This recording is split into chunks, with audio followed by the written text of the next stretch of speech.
We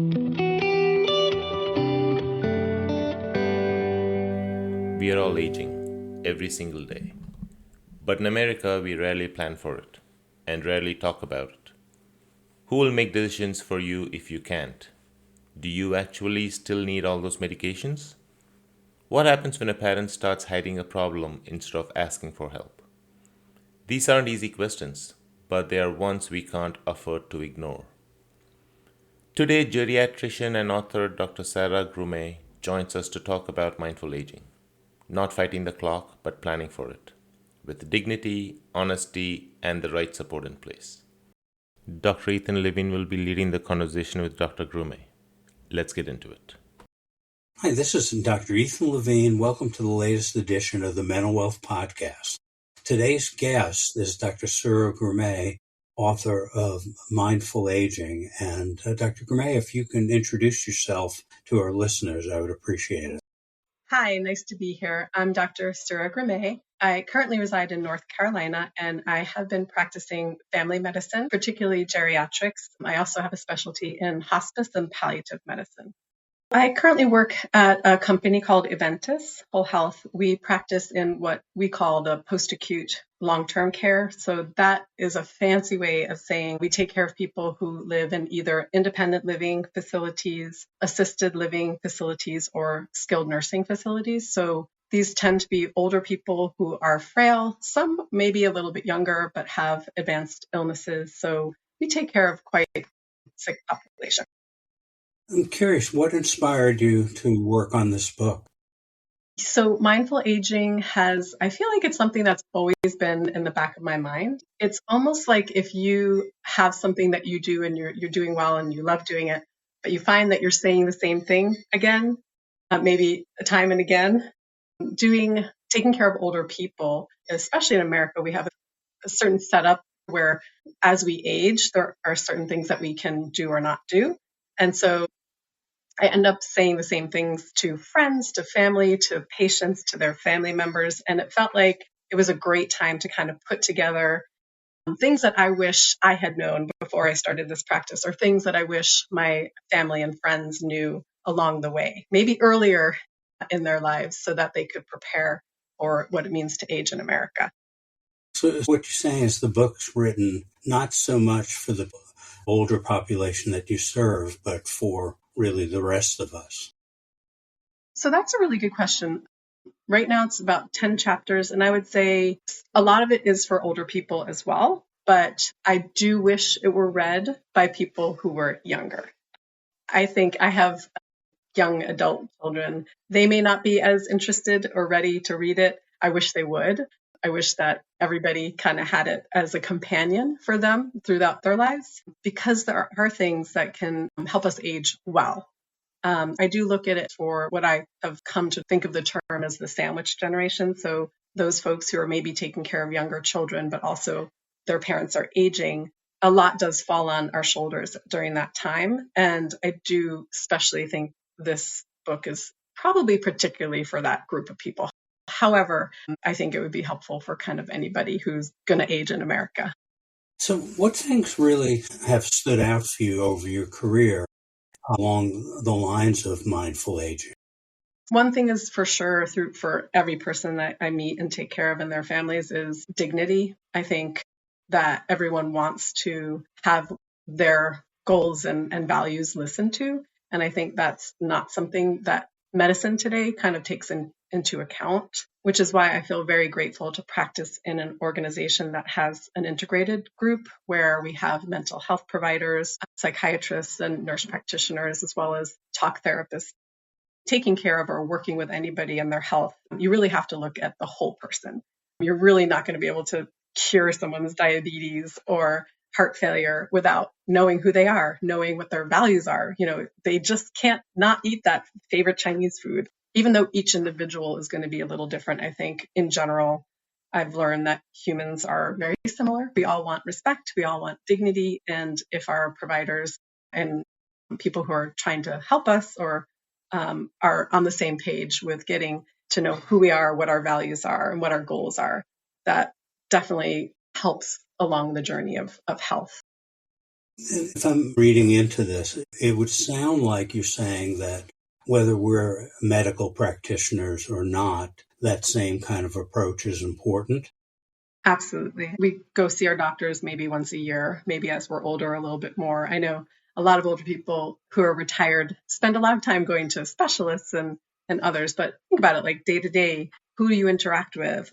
That's really what brings us health. And to me, that's wealth, having those relationships and maintaining security and health and happiness.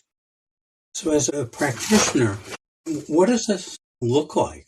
I think greeting somebody, getting to know them, building a rapport as a provider, I think that goes a long way. Physicians have been, over the years and over the decades, things have changed for the better.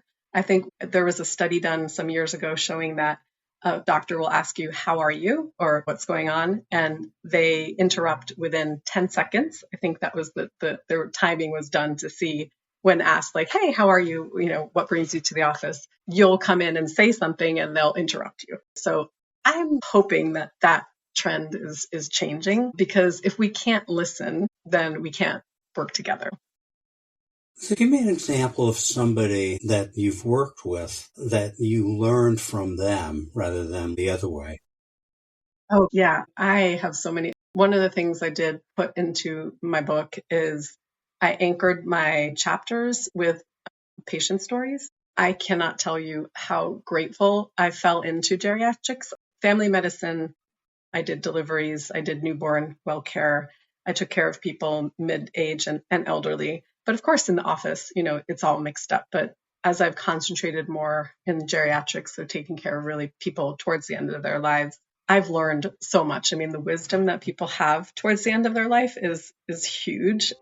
Really, most people just want to be listened to. It doesn't take that long to feel listened to. And I have had the opportunity to learn so much from my patients and their families. And I feel blessed and lucky that I've been able to have these kinds of interactions. So I don't know that I could say like one particular person, but I think in general, being in this field is, if you really have to be patient. And once you have that patience and can listen, you know, you can learn so much. And I think that's really the anchor of these chapters, is what my patients have been through, what experiences they had, the problems they've had, how we've all come together to solve those problems. I'm curious, with this kind of attention to listening and learning, how's that affected your relationship with your kids? One of the other wonderful things about my practice is I've been able to have a wonderful family life balance, which I think is pretty unusual and so important for not burning out, as they say. The kids go through stages, right? They have the fun things of youth, of being infants and growing, and now especially having them be adult children. I do think they've heard me have these conversations with families and patients. And even when I dictate my charts, my daughter would kind of make fun of me about some of the things that I would say when I'm dictating. But, you know, they're listening. You don't realize that they hear the things that you're doing, which I think is wonderful. The things that you're saying resonate for me with the word mindful. I'm wondering what caused you to use that specific term. That's a good question. I do feel like it's gotten a little bit, how do you say, overused in our society. And I had to kind of really think about what that meant and why I chose it. So thank you for asking. I really meant it as a comparison to a lot of books about aging, which are like how to be younger, how to beat aging, your telomeres and your this serum and drink and all these things that we try to do to beat aging, right? So I chose that word to tell everyone this is not about fighting aging. This is about what I've seen and observed as a practitioner and human with my own family and parents, and just some guidance, I guess, and a companion about some common things that happen as we age and die. So when you think about that balance, this population, a lot of people are looking for the pill or the shot or something. How do you steer that conversation towards the other side of the fence, or what do you recommend on the physical side? That's such a good question, and it's so timely. I've had family members and friends and patients ask about tests for dementia. there was a hopeful medication that really hasn't turned out to be as good as we had hoped. It's about the same or equal to the current medicines that we have, which, it's not to say it's not going to do anything, but getting to the value and goal about what is the fear. There is a fear for all of us about aging, right? I think in our society, we don't really talk about death. We don't talk about aging much. We don't have many movies about it. I've been impressed with the New York Times. They have had actually frequent articles about aging, which I'm like, yay, finally somebody is paying attention to our aging population. We have aging boom in America. In the next 20, 30, 40 years, we're going to have a lot more older people, a lot fewer younger people. So kind of getting on board with that, I think is really important. So what advice do you give to the sandwich generation people about how to manage that relationship and the mindful aging piece for their parents? Right. I'm just going to be honest, there's no pill, there's no magic word. I think just starting as if you are the care partner or child, son, daughter, best friend, or whoever the caregiver is, just knowing that you can't do it all. I think that is a really good place to start, because we want to be good people mostly, right? That's generally, we want to do the right thing. And sometimes I have seen family members who feel like they have to do it all. Maybe there are a group of siblings, you're the only one who lives near the parent or the family member or loved one. Maybe that person has no other family, so you're it, right? And definitely that is a uniqueness of America. I think maybe not only America, but it is a uniqueness of America. Independence is our creed, right? We talk about our independence. That's a foundation of America. So not a lot of us live together with families, multi-generational families. So we end up being more alone. And that is hard when you're aging, because it's hard to age alone. It's hard to be an infant alone. It's hard to age alone. So we need our community. We need people. So knowing that you're going to need help is really key. Otherwise, you're going to get stressed out and you're not going to be able to do it.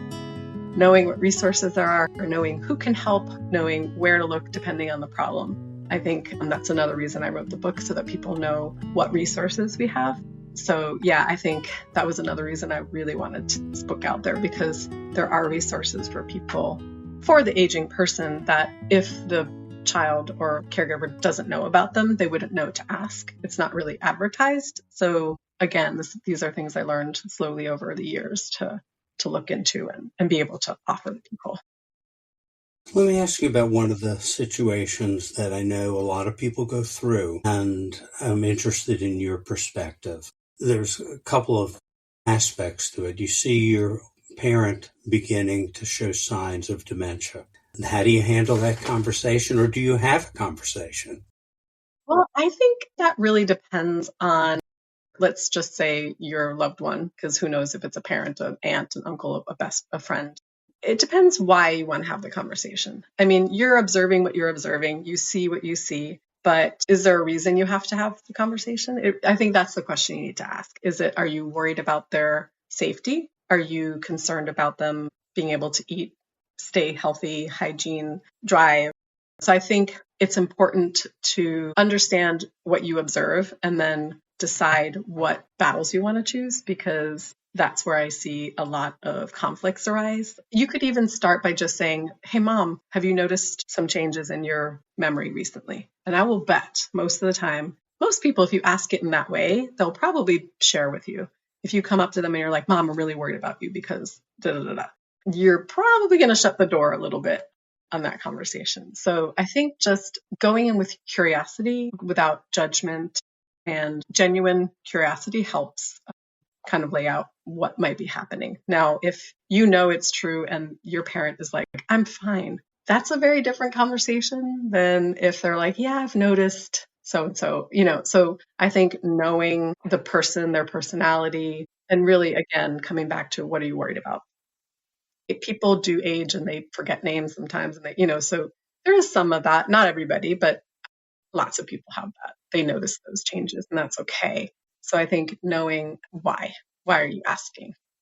Well, let's take the easy one. Assume it's a safety risk. It gets into the area of being able to drive. How would you handle a conversation like that? I have to say, doctors can be fired, right? It's usually by the patient. And I would say in my 20 years of doing what I do, I have been fired 2 times. And both of those times are when I brought up driving safety. And they were true driving safety issues. One was an accident that was obvious because of limited neck movement, vision. I was left to that conversation because the family didn't want to address, and I had to because it was dangerous.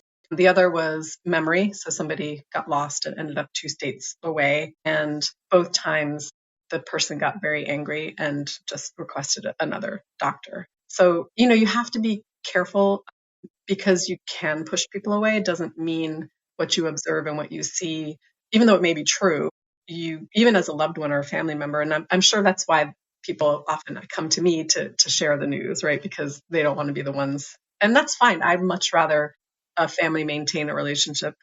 They can find another doctor. I want them to maintain their unit of family. So it's a challenge for sure. That's extreme. But I would say, again, knowing there are resources and the tool that I learned, and to answer your question, I think in a helpful way, like occupational therapists have driving schools. Some university settings have like an official driving school. So in North Carolina, there's a Duke driving school, and it's run by occupational therapists who use mock wheels, and they monitor all the important things for driving. And they will let the person know. Sometimes they do that automatically after someone's had a stroke or other debilitating accidents. So there are resources. If you don't have an official driving school, you can get a referral for an occupational therapist to make a recommendation. There's obvious tests and results that is not a personal affront, right? Because people feel you're taking away their independence. That's how they get out of their home. That's how they go shopping. That's how they get to see their family, right? Their transportation is key. Also, I would say starting with another idea, something like finding an app like an Uber app, having an alternative available and not just being like, we're taking your car and you can't go anywhere, right? So I think just thinking about the whole picture and starting before there's an accident or before the person gets lost. And sometimes people will agree, and I've had good luck with like family members or patients agreeing to, I'll just go to the store. Like I'm not going to go more than 5 or 10 blocks. And a lot of times that solves the problem. So I think, thinking outside the box a little bit, having honest conversations, listening to, what are anger points or flash points where that person is really just not going to do what you're recommending. And you don't want to break that relationship because of that. So, and people are allowed to make bad choices, right? That's the other thing. It's like, you're allowed to get in an accident. Now, if you hurt somebody else, then, and sometimes, and that's another thing, I think another thing I've learned from patients over the years is, changing it being about them and more like, hey, maybe your car, grandma, wouldn't be great if you could give it to your grandson or granddaughter. So kind of making it into a volunteer opportunity where they're helping somebody else. It takes away the attention of the why and it makes it into something good that they can do that benefits the whole family. So I think someone's much more likely to do that in a positive way than taking away your driver's license. I'm interested if you have any guidance for people on how to handle the situation where the spouse is hiding or protecting or won't let you in. They're protecting that. I see what you're saying. Yeah. So that is such a fascinating thing. I've taken care of lots of partners, whether they're husband and wife or friends that have lived together for 20 years, just partners. And it's so interesting. You definitely see how in a couple of whatever kind it is, people take over certain jobs or roles. Maybe one person does the banking, one person does the shopping. So you have a unit. And what happens, I've also seen, is that perhaps one person, their cognition is limited, but their vision is poor. So one is kind of using the eyes of the other, but the cognition of the other. So people develop when they've been together a long time. They don't even know it. They don't realize it. So when you're showing somebody there's a problem with, your husband or wife, that also puts that person in some ways at risk, possibly for maybe they have severe arthritis or they have MS or they can't get out of the house. They've counted on or needed their partner to do a lot of that for them. So they may be masking or hiding for a real reason. And I'm lucky to usually take care of both partners. And so taking care of one is often also involving taking care of the other. And so one of the chapters I talk a little bit about dementia happening and how this couple kind of worked out a very beautiful way to manage that. So it's hard. So you're saying looking at the bigger picture too, not just the hiding, but the why behind it.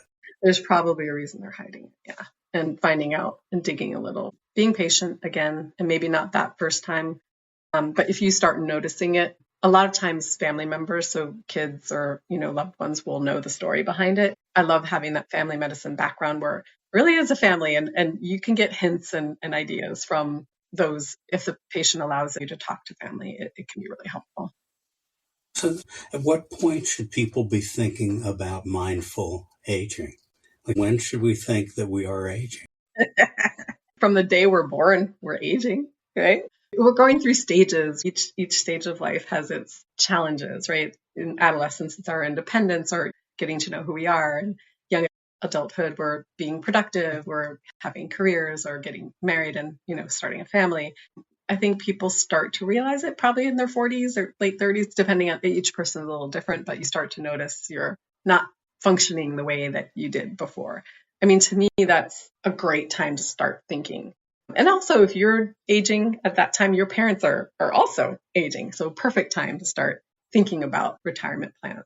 That is something kind of unique to American society where we have a little bit of a safety net, but not a big one. So thinking and planning for retirement earlier, right? I was so thankful my daughter's economic class, they actually spent time talking about like what it really was, what is banking and like what is retirement. I was like, that's the best, high school economics class I've ever heard, so thinking about these things early, getting plans in place, I think as early as you can, it's great. Some people didn't grow up with a lot. And so it depends on where you're starting and what resources might be available to you. And I do talk about that a little bit in my book as well. America's not like a unified society, right? There are definitely those who are poor, middle class, rich, ultra rich. We had our first, billionaire or trillionaire, right? So there's a stark difference in resources. So it really depends on what your resources are. And that does play a part. If you have Medicare, Medicaid, all of that does play a part in planning for the future. So it's important to know these things early. During the writing of the book, you talked to some experts in different areas. And I wondered if there was something that you learned that surprised you. And then overall, in this process of creating this book, what have you learned about yourself?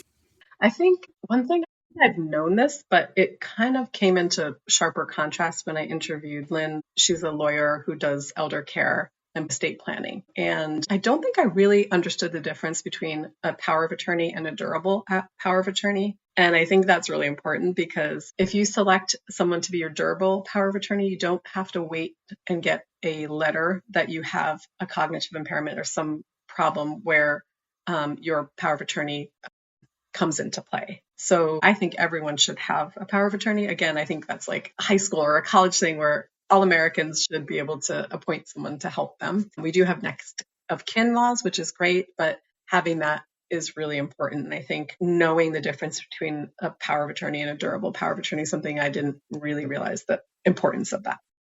So how do people go about that? So a durable power of attorney generally, I believe there is a way, most of the time it's done by a family lawyer. I do believe that there are ways, like some community centers will set up free services for folks. So it depends if you can afford it, a family lawyer. If not, a lot of community centers do set up ways to get these done that are either cheaper or free. You feel like everybody ought to establish that. Why?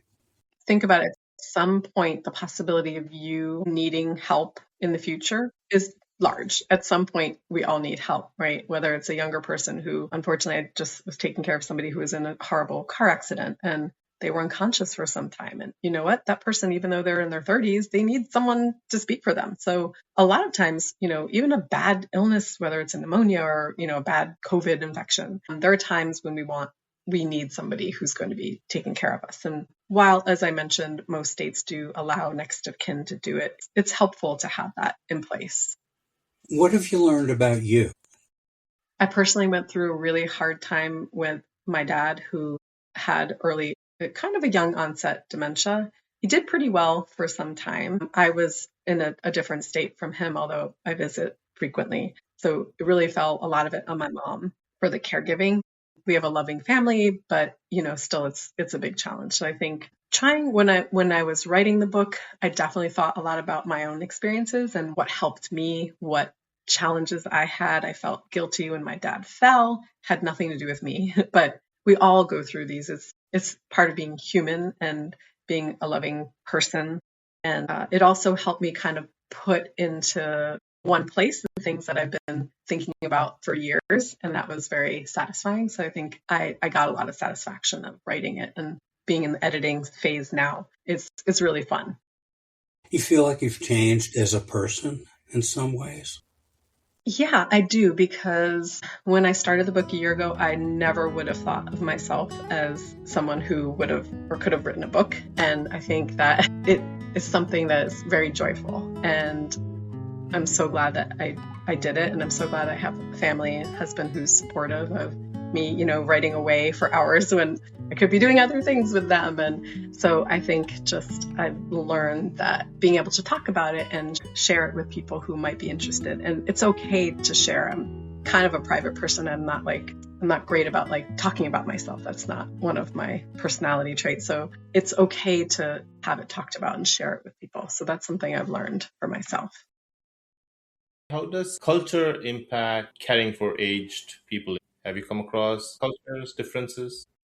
It's incredible how different cultures around the world have kind of included, solved, maintained elder of their community. And if you think of a lot of Europeans came to America long ago, and I do think that in those times, when I think family was also kind of, a lot of people lived together, maybe on a compound, or I do think that those who have come more recently from other places have maintained those closer family ties. I've noticed that it doesn't matter where they are in the world. They definitely come with more of that expectation of caring. I've also had other American families who have decided to have the person move back in. Maybe they lived apart and move back in. So there definitely are cultural differences. There are definitely cultural differences about death and dying. That is huge. Thoughts of the afterlife and how to care for somebody as they're dying. So there are many cultural differences. The nice thing about America is it is a melting pot. There's so many people from different places that I've actually learned so much about that. So that's been something I've had the opportunity to learn about. When people come to you, what is the main reason they talk to you? For example, is it anxiety, or is there any reason that is associated with aging specifically? That's a really good question. It really varies. I mean, if you were to go into an urgent care, the most frequent reason for visits is low back pain. So for sure, I get a lot of pain, anxiety, and depression. Maybe they don't call it depression, but signs and symptoms of mental health distress are huge. Questions about memory loss is another big one. A lot of people come to me. I take care of people at the older range. They come to me with 20 medications. And that's a whole chapter in my book, is to talk about, do you still need to be on all the pills each specialist gave you, 5, 10, 15, 20 years ago? So that's definitely a big part of my practice. Is they come to me with a symptom, and a lot of times it ends up being what we call polypharmacy. So interactions with medications that, maybe shouldn't still be on board or need to be rethought. So that's a huge one too. I was really interested in the idea of dignity, aging and dignity. I think that's a big topic. I'm just wondering whether you have any suggestions for people that are speaking with their parent now that is, as you suggested, they're either struggling with a cognitive decline or some sort of behavioral issues. What steps they should take for themselves, the individual caregiver, what they should take for themselves, both to sort of alleviate some of that tension between the relationship, and also how they should communicate with their parent as they're aging and accepting that change in their parent. I think you answered your own question. It is from the children who I interact with, which is many, and caregivers in general. This is probably one of the most common problems, is how do you handle the stress?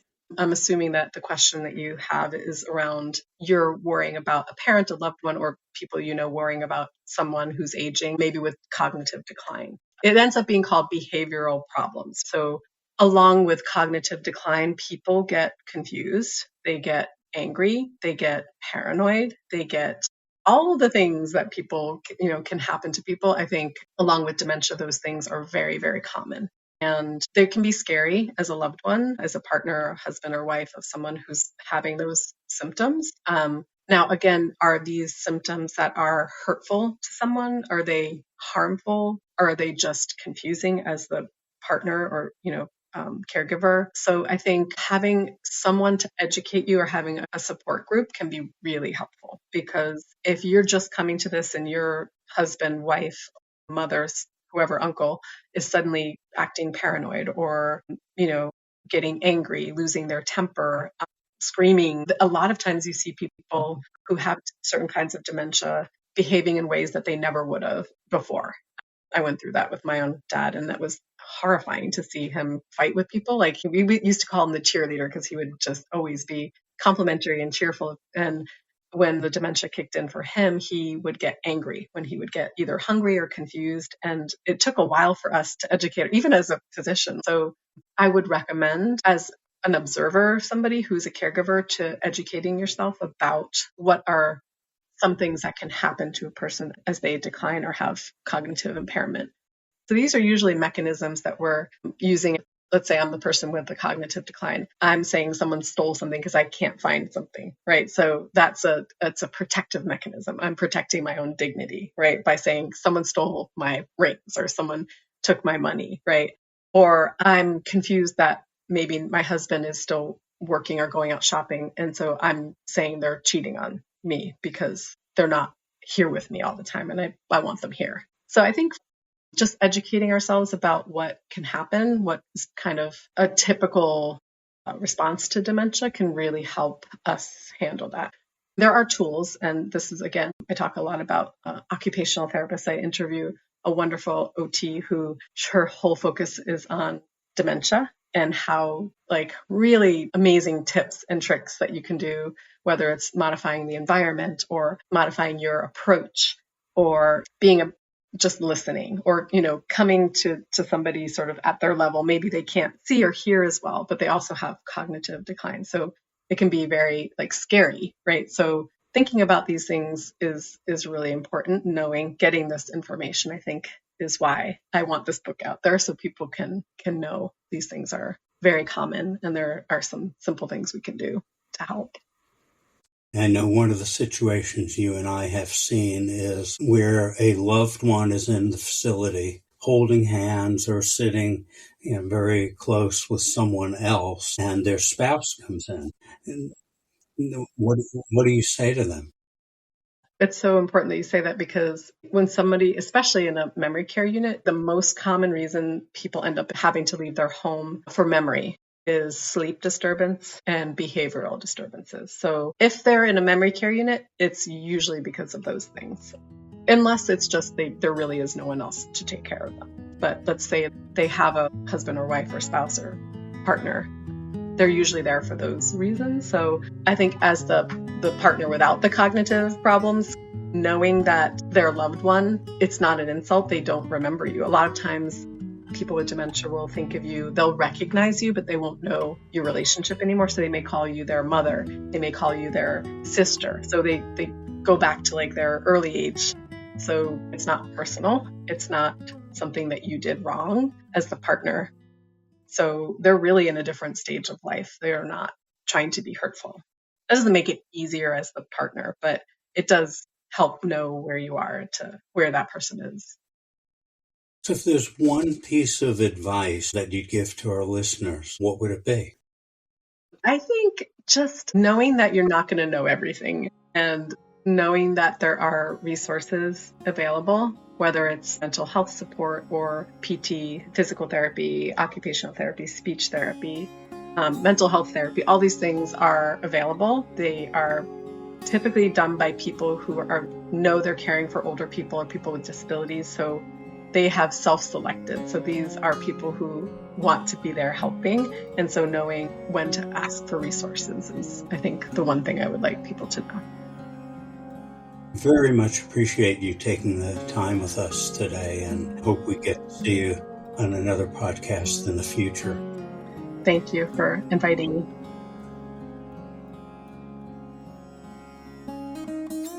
The transcript for today's show and all episodes are on mentalwealthpod.com. If you like this episode, please tell someone you know who might find this useful. If this episode helped you, give us a rating on your favorite podcast platform. 5 seconds. That's how new listeners find the show. No ad budget, just word of mouth. Thank you for listening.